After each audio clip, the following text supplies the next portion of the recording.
បាទសម្រាប់ស្រូវយើងបន្ទាប់ពីយើងព្រោះបានចន្លោះ20ទៅ25ថ្ងៃនេះវាស្ថិតនៅក្នុងវគ្គលូតលាស់នៃដំណាំស្រូវទេពីព្រោះស្រូវយើងវាមាន3វគ្គធំដែលយើងត្រូវដឹងដើម្បីយើងគ្រប់គ្រងសារធាតុចិញ្ចឹមអញ្ចឹង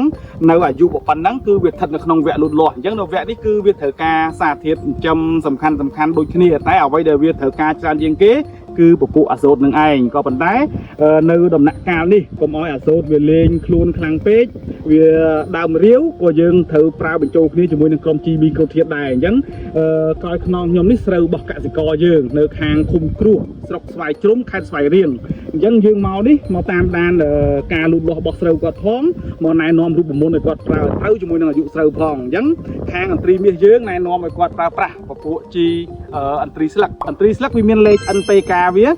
35 15 បូក TE ជាសារធាតុបន្ថែមហើយយើងឲ្យគាត់ប្រើលាយបញ្ចូលគ្នាជាមួយនឹង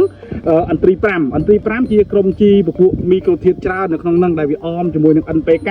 បំពេញតម្រូវការលូតលាស់របស់ដំណាំស្រូវយើងឲ្យវាលូតលាស់ហើយវាធន់ជាមួយនឹងអាកាសធាតុផ្សេងបានទៀតអញ្ចឹងយើងមកមើលទំហំលូតលាស់ស្រូវរបស់គាត់